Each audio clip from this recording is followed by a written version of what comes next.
Today, I am taking an absolute masterpiece of a deck for a ride on the Best of One ladder. It is a Gruul deck made by the one and only Mythic Mike. Let's check it out. In my last video, I played Mono Black Aggro, and in that video, I ran into the Hemiosymbic Might, and I was singing its praises. I thought it looked pretty cool, so I wanted to see some ideas for how to use this creature, and of course that led me to looking around on YouTube and Google, and I came across, well, a wonderful work of art by Mythic Mike. This is a 0 rare, 0 mythic deck, Gruul fling aggro deck. It just, as soon as I saw it, I was like, this thing is absolutely fantastic. So I highly recommend you go over to Mythic Mike's video and watch the original creation. But if you want to hang around and see me messing around with this deck and play it a little bit on the ladder, please do so. So the deck is pretty simple. In these two columns here, we have a whole bunch of threats. We are playing 4 copies of the Cactuar. Oh my god, I experimented a little bit with this card in a different Gruul deck before rotation, and it was pretty cool, but it didn't quite fit in that shell. I've been waiting for another opportunity to take it for a ride, so 4 copies of that. We also have 2 copies of the Merfolk Scout. I don't know, Cenote Scout, sure. It's a simple creature. It explores. It's going to help us a little bit with our mana fixing, our mana base, and of course it could get a little bit bigger, end up being a 2/2 for 1, not bad. Then we have the Might. The Might is the creature to really be looking at in this deck. When you have this on the field, you have the potential to put out a tremendous amount of damage. It says whenever this creature becomes tapped, another target creature you control gets +X/+X until the end of turn, where X is this creature's power. Well, we are also playing a whole suite of buff cards. We have 4 copies of Felonious Rage, 4 copies of Turn Inside Out, 4 copies of Wild Ride, and 4 copies of Synchronized Charge. I can read sometimes. All of these cards are going to help our Might get a little bit bigger. In addition to that, we are also playing 4 copies of the Aloe Alchemist. I absolutely love this card. When you plot it, it will give a creature +3/+2 and trample until the end of turn. So much power output in this deck. We're also playing 4 copies of the Picnic Ruiner. This is a 2/2 for 2, but it also has a sorcery adventure side, stolen goodies for 4. Maybe it'll come up. Distribute 3 +1/+1 counters among any number of target creatures you control. In addition, the Goblin Rogue side says whenever this creature attacks while you control a creature with power 4 or greater, which we should with all the pumping that we're doing, or this creature gains double strike until the end of turn. So this getting pumped up by the Might, who's been pumped up to a 4/4 or something bigger, suddenly this thing is also getting up to maybe 6 power and having double strike. So tons of damage output potential, as I said. Then the last card, a 2 mana 4/2 Slumbering Cerberus. It is a dog. This creature doesn't untap during your untap step. However, it has Morbid at the beginning of each end step. If a creature died this turn, untap this creature. We are playing Callous Sellsword. Now, Callous Sellsword does have the black side, but we don't really care about that. We care about the red side. Burn Together Sorcery Adventure. Target creature you control deals damage equal to its power to any other target. Then sacrifice it. So, Felonious Rage allows us to pump up a creature, and then when that creature dies, it leaves behind a 2/2 detective. Turn Inside Out is going to manifest a dread if it dies. So, we want to pump up a bunch of creatures, sacrifice them with the Callous Sellsword's Burn Together side, and then the Slumbering Cerberus can untap if the opponent is not dead at that time. The whole deck is really working in a very good symbiotic relationship, whatever that means. So the deck is cool. I think it has a ton of potential, and again, no rares and no mythics. I think maybe there could be room for some upgrading later on. However, if you're looking for a cool budget deck, this might be the place to start. Again, this is the creation of Mythic Mike. I highly recommend checking that out. I'll put the link to the original video down in the description. And now we're going to jump into some games and see how it performs. So see you over there. Okay, we got a budget deck here. Let's see how it actually performs on the ladder in Mythic, going up against some real decks. And this opening hand looking a little sketchy because our mana base is real bad. So I think I actually have to throw that away. This hand looking a little bit better. I don't know what card I end up keeping, though. I think probably our plan is going to be going Cactar, then turn 2 Might plus Rage, and then turn 3. Are we just all in on... I think we're all in on the plan of making this work. So how do I want to go out? I think I want to go this way. I go out with the Cactar first. It's going to return to hand. A little unfortunate, but I think this is probably going to maximize the amount of damage that we can do. The opponent with a Bolt Wave to the face, they're playing Burn. I'm kind of okay with that. So let's put out the Might. We'll put the Felonious Rage onto the Might, and we're going to get in for a cool 9 damage. It's a nice little way to start. They did 3 damage. We did 9 damage. I think that's fair. And going forward, well, I don't know what the plan's going to be, but we got to figure something out. All right. Hey, that's okay. So now let's just play to the field, I think. We'll put out the Picnic Ruiner. We'll put out the Cactar and then line up for hopefully a pretty good attack on the following turn. I feel like this deck is a little bit all in. Just put your pieces out. Okay, the opponent had the Burst Lightning for our poor Might. That's it. Okay, this one, I'm kind of feeling like it might not go super well, but we'll see. I don't know. I got a lot of faith in this budget deck, but expectations have to be in check. It is a budget deck after all. Anyways, while the opponent is deciding which of my creatures to destroy with their Boros Charm, do continue to help me out. The channel needs to keep growing, so if you can, subscribe if you haven't already, and most importantly, say hi down in the comments. I would love to hear from you. We'll put the Cactar in front of the Hired Claw. Let's see what happens. Okay. Do we still get rid of the Hired Claw? They're gonna... Okay, so they've cleaned the board. Ouch. Well, we get a Slumbering Cerberus. Why not? A 4-2, not so great when your opponent is playing 106 Burst Lightnings. They actually had all 4 Burst Lightnings in their opening hand. That's insanity. There's no way they have more interaction. Let's put it up to a 4-4. Okay, having it as a 4-4 is actually pretty huge. Okay, and the opponent missing lands.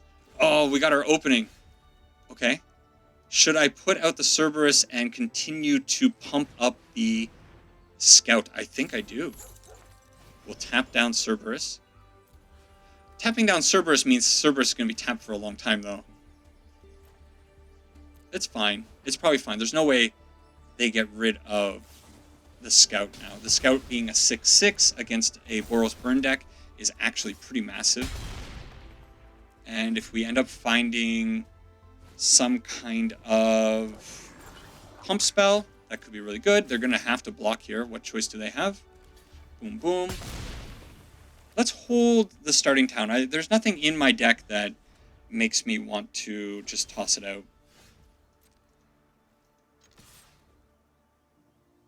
Okay, cool. This is a neat little way to open up the video. We get to see the Callous Sellswords burn together. Victory with that. I was a little unsure about that one, but we ended up pulling off a win. So good way to start off the video. Let's see if this budget deck can keep performing this well. I think Mythic Mike was really cooking when he came up with this deck. There's a lot of cool stuff going on with it. And actually, I think the deck is actually a little bit more complicated to play than I originally anticipated. I think the lines, you actually got to kind of think through them a little bit more carefully. There's a lot of ordering that has to go into how the symbiotic Hemosymbic Might taps and how it buffs things. So yeah, a lot of cool little synergies going on with the deck that make it very rewarding to play. I think if you play it at a higher level than I do, you can actually probably get a lot of enjoyment out of this deck.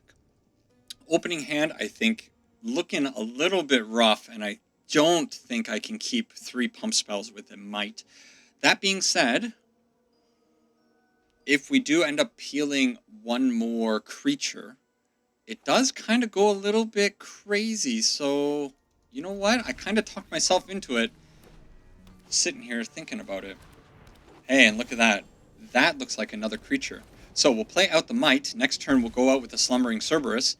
And, well, we could end up doing quite a bit of damage on the following turn if the opponent has a bit of a lazy draw. However, Bristly Bill and company not looking overly lazy. So I suppose, yeah, it's the Slumbering Cerberus. Now, notably, we do not have any of our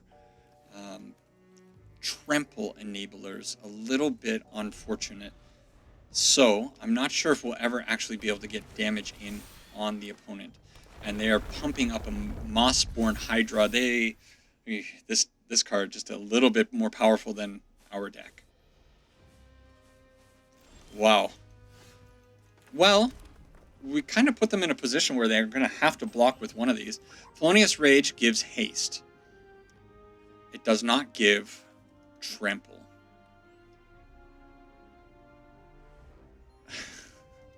Am I just loading up both of them and going at it? Like, what else am I really doing this turn? Man, it would be really nice if we had just a little bit of trample.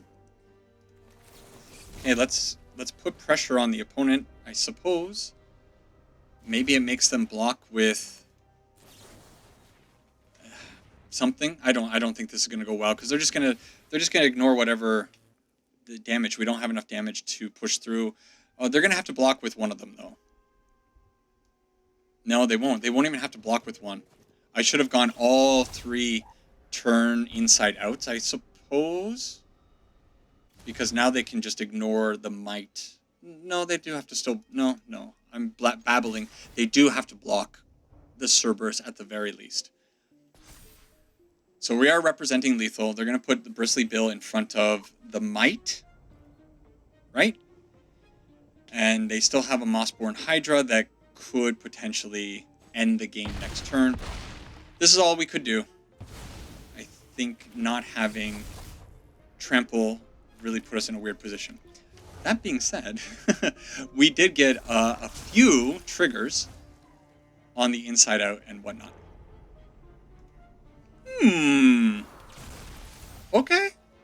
Okay, and our Slumbering Cerberus untaps. What a cool card. On top of that, it just looks cute, doesn't it? If anything, the Mossborn Hydra might get one over on us, but it's pretty fun. Oh, is this all you have? If they have a land, that's pretty good for them. No land. If they have a Fabled Passage, we're really in trouble. Okay, it's a Bushwhack. So this is a little bit awkward for the opponent, though. They can't attack in. They're going to want to attack in, but they can't. And we are here without trample yet again. However, we can flip both of these over. Okay. And we'll flip this over. And I guess we do this here. We get +3. This is going to be getting double strike now. So we attack with everything. Where do I put the +4? Do I put the +4 here? This should have triggered. I don't know why that didn't. Maybe it's triggering. Where do I put the +4? Do I put it on the Hydra? Or on the Cerberus? Do I put it on the 2/2? I think I want to spread out my points as much as I can. I think I put it here. So then this is 4, this is 4, this is more than 4, and this is 4. So this is lethal, right? Did we find it? Did I find it? I think this is it. Unless they have some magic with that last forest, this looks like enough damage to me. It looks like 8 damage no matter what they do. Okay. Man, those were some good dread hits. Holy cow. What? That's insane. Insane. All right. The rest of the video can be absolutely scuffed. Finding the victory there in that last little pump. Woo. Yeah, it gets me excited. All right. Cool.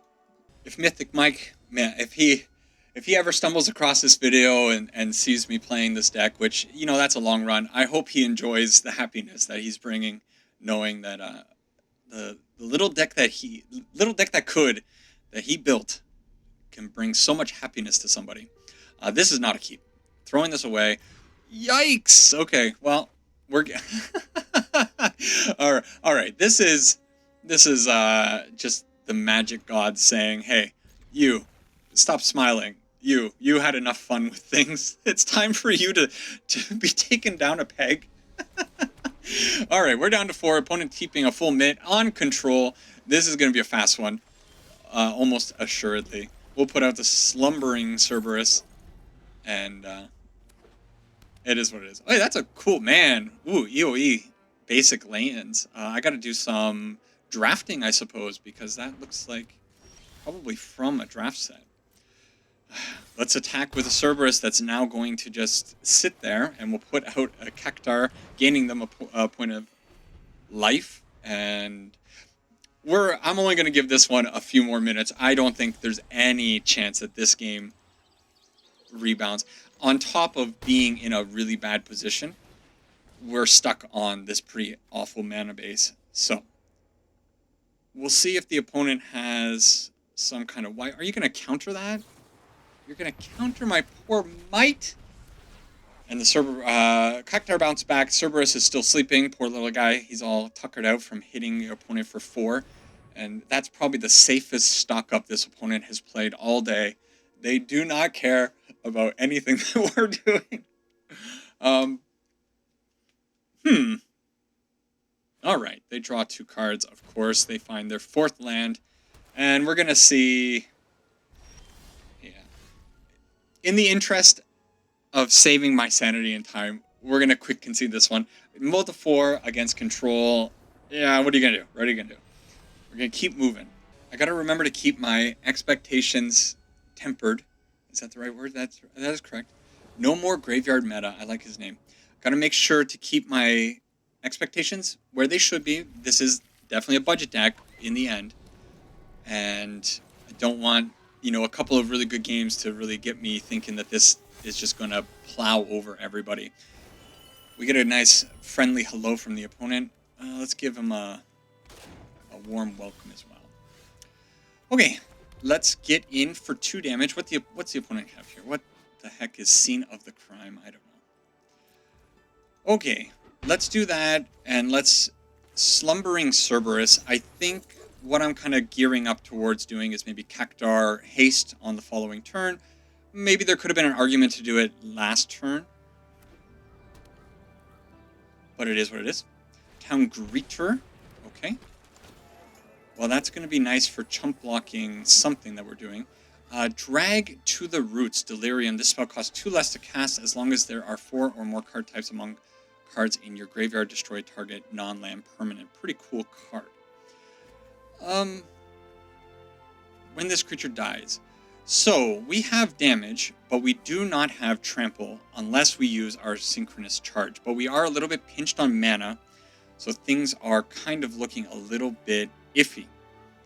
I could use the Cerberus to activate the synchronous charge, but then I can't really put out the Cactar. I'm sorry, opponent, I'm babbling to people. I don't know what to do here. This is really annoying, because we have all the pump, but we don't have any of the action. I suppose it's just Cactar, give the Cactar some haste. We'll use this one. Maybe I should have used Wild Ride on that one, because the Cactar does have natural trample. And we're going to hold the Slumbering Cerberus back, because I don't want that one to necessarily just be chump blocked. They allow all the damage in. So the Cactar, when it gets haste, is pretty sweet, because it still gets an additional attack on the following turn. We might actually be able to put out quite a bit of damage if the opponent has nothing else. They have a starting town. They're going to have to potentially pay life to use that starting town. They are going to gain a life here if they bring something out of the graveyard with their Dredger's Insight, which they do. And it is another creature to block. Okay. I really wish I could play out this synchronous charge a little bit more efficiently. I could use the Slumbering Cerberus, but that's not what we want to be doing. So let's just say I put Pump onto this. This goes up to a 9-power creature. They block, and that's not really going to get us anywhere. Now, the Cactuar is going away this turn, so it kind of makes me want to just swing in with the Cactuar. Okay, we'll just do this. I think what it's going to be is Picnic Ruiner. They're going to double block, get rid of the Scout. That's fine. And then with the Picnic Ruiner on the field for the following turn, we can potentially give it double strike. The Slumbering Cerberus, hang on. At the beginning of each end step, if the creature died, even opponent's creatures, I probably should have attacked with the Slumbering Cerberus. I'm a little bit too careful with, I think, my baby boy here. Could be the case. What do we need? We need a land off the top is absolutely what we want. Or the opponent to tap out. The Picnic Ruiner, I think, has so much surprise damage output, being that it can get double strike just by growing. And, well, we got lots of ways to grow it. Okay. They are milling themselves. Wow, that's an option. No more graveyard meta. And the guys, they're playing a graveyard meta. What's going on here? All right, well, fine. We'll do this. We'll do that. And that's a game. The opponent's stumbling quite a bit. He's stumbling more than even we stumbled. That's, yeah, it is what it is. Both of us were struggling, but I would rather be playing an aggro deck and struggling with a nice, I don't know, aggressive board. What am I saying anymore? We got 3 more games to go. I think we're 3-1, so we'll do a full 7. So now I'm starting to wonder, what upgrades could be made to this deck? Would this deck even benefit from upgrades? It's kind of interesting question here. A little bit of an unfortunate mana base to start, with the Verge only producing red mana, so we couldn't really get out what we wanted. I think it's probably just the Might, right? Maybe that was wrong. Maybe it was actually the Cactuar. But Cactuar coming down with Felonious Rage, then it gets pumped up a little bit. You know, it's not a bad attack. And then on the following turn, maybe we find some way of really going to town. That being said, we do have... Okay. Hang on. So let's say we put out the Cactuar, and we load up the Cactuar with one of these hastes. And then, I mean, we're gonna do that, right? And then do I want to put, so this is representing 7 damage. I could do the Felonious Rage on the Might to give a little bit more power, but it's not, I don't have the mana, obviously, to do Calisel Sword.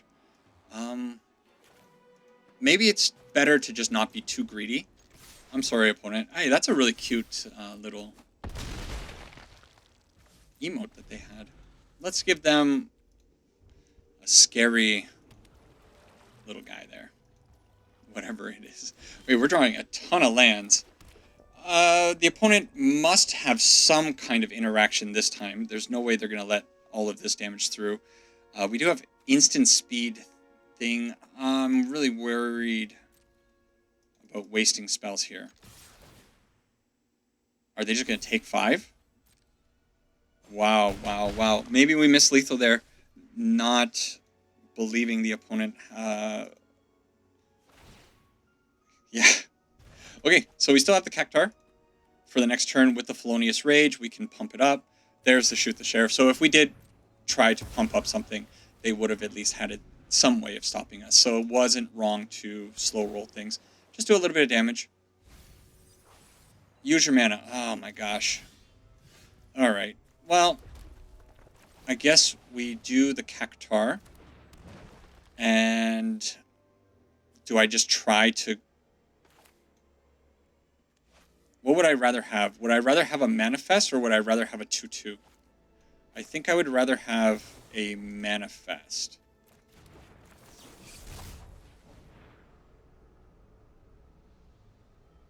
Do they not have anything? Okay, let's attack. Wait, what? What? Oh, I'm so stupid. Turn inside out is not haste. That was okay. My bad. My bad. My bad. Okay, we'll get a 2/2. It's fine. It's fine. A 2/2 plus a land actually gives us a win. This also potentially gives us a win. So you can... is this really... Really?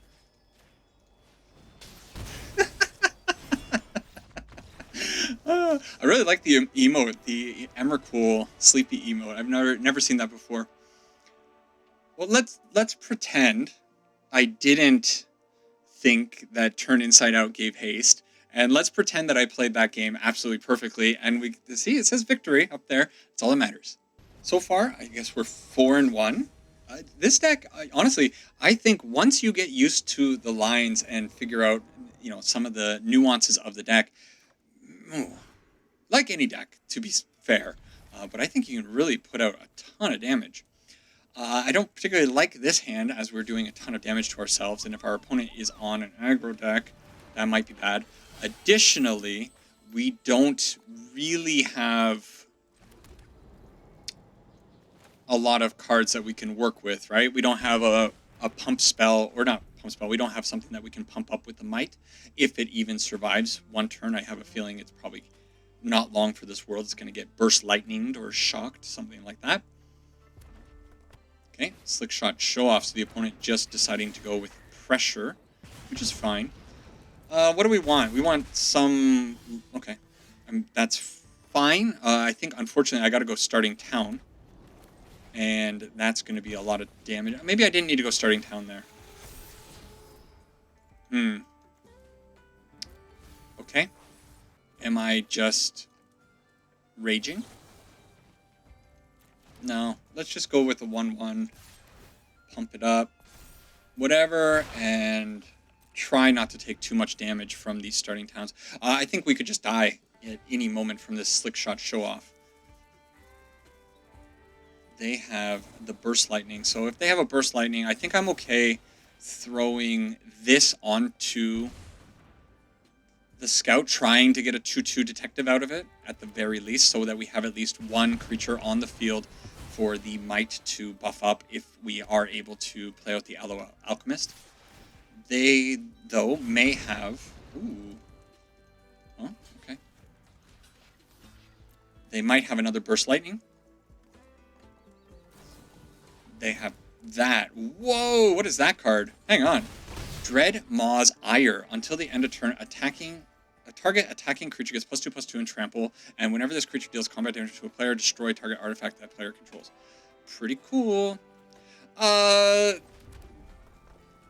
Kind of, we're in trouble here, right? Like, just, we're down to 6 life. We drew so many lands, and the opponent had the interaction that they needed.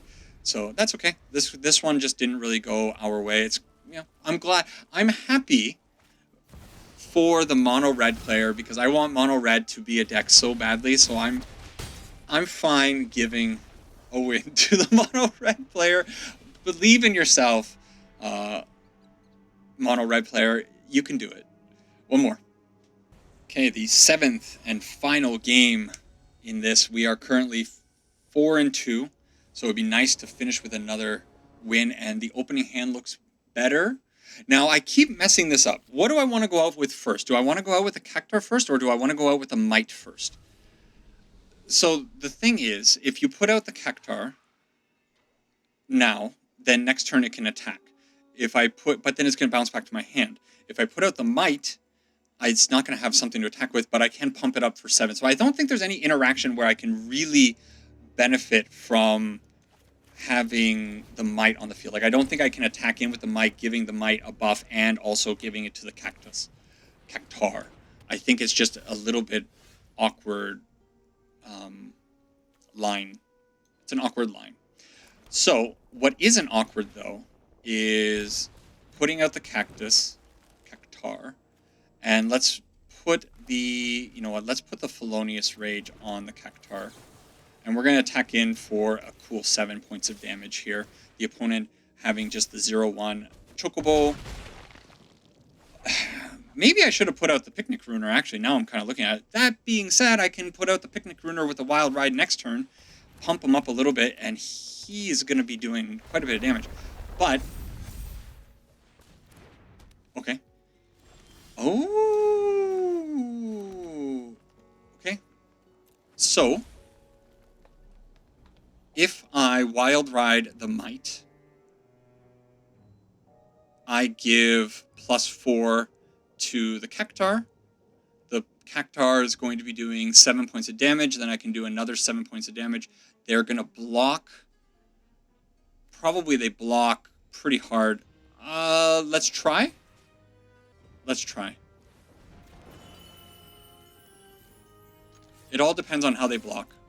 If they put the 0-1 in front of the big Cactuar, then okay. That's why you play a fling card. You just sneak out wins. They didn't want to throw away their poor Chocobos, and yeah, we snuck one out. All right, ending up with 5-2. Win rate is pretty awesome. Let's talk about the deck a little bit in the wrap-up. All right, I think I got to do this one fast. I was just looking at my light, and the little light that I have here that's supposed to be putting some light on my face is slowly dying over the course of recording this video, and I see in the camera my face is just getting darker and darker and darker. Anyways, this Might Fling deck is super sweet. This card is just fun. This is a neat little card. I think it has a lot of potential to do a ton of damage, and especially playing it with the Aloe Alchemist, I think, is really cool synergy. I have to get used to playing these particular pump spells. I think these pump spells work in the deck, but you kind of have to understand what they're doing each time and the best way to execute them. I think the lines in this deck are not as crystal clear as someone might think when you're just saying, oh, here's an aggro fling deck. The sequencing is definitely a little bit tricky. Also, I want to kind of look at what cards might actually make this deck a little bit better if we go outside of the realm of being budget. Could we potentially play a Slick Shot Show Off? I think a Slick Shot Show Off in this deck could be a really good replacement for the Slumbering Cerberus. I also am not really sold on the Synchronized Charge. I think it's good. However, giving Vigilance to your Might is definitely a non-bow. You don't want to be doing that. So putting the +1/+1 counter on the Might and then having the Synchronous Charge like that doesn't really work for me. Other cards that really impress me, of course, the Picnic Ruiner, I think is absolutely fantastic. The Stolen Goodies side, the adventure side of the card, not really working that often because, you know, we end up just winning the game before we get to that point. But the actual Picnic Ruiner itself is very powerful. So I really like that card. Obviously, the Callous Sellsword is a card that stays in the deck. And the Cactuar also impressed me. However, the Cactuar is a little bit of a tricky card. You want to be playing it with haste most of the time so you can at least get 2 attacks off. But the fact that it has built-in trample is really, really important. So, in the end, I think there's some room for improvement with maybe the pump spells. I have to look at what's available in the format. These might be ideal, but I'm not exactly sure. I think we could probably find a better 2-drop. Again, maybe the Explorer is pretty important. It does come down as a 2/2 some of the time. Sometimes it does find us a land, which we did have mana problems, so that's a thing. And then I think these 2 cards are the ones that I would probably look at replacing the soonest if we wanted to add a rare or a mythic. So, still, pretty cool deck for no rares, no mythics. I should say, no rares and no mythics outside of the lands. I believe that's something that Mythic Mike does say in his videos. Outside of the lands, no rares, no mythics. Pretty powerful deck. He really put together something very awesome. So, cool deck, definitely functions. If you're looking for a budget Gruul build, I think this is a good place to start, and I think gradually there might be room for some upgrades in this deck. Anyways, if you've stuck around for, probably about 40 minutes at this point, thank you very much. I really appreciate that. I can't believe you're still watching. And if you are still watching, say hello down in the comments. Just a hello would be super fine. I'd love to hear from you. If you have some comments about the deck or about the current meta, please do share them. And please make some recommendations for some decks that you might want to see in the future. Also, I haven't mentioned this in any videos since that one video that I put out. There is a Discord server, and we've had a few people join the Discord server. We've had some good chats over there. If you want to come over, talk about MTG, you want to talk about some off-topic content, you can do that. We do have a little spot where we're talking about our weight loss journeys and our health fitness journeys. So if you want to jump in there, do look down in the description below. There's going to be a link to the Discord. And if you're having some trouble joining the Discord, please let me know in the comments. Some people did have problems with it below, and I helped them, or well, we figured it out eventually. They got in. So that is a thing. Anyways, that's the video for now. Probably one more coming up in the next day. I think my plan was to get like 4 out in a row. So look forward to a video tomorrow, and then it'll go back to normal, regular release schedule for Apogee MTG. Take care for now. Bye-bye.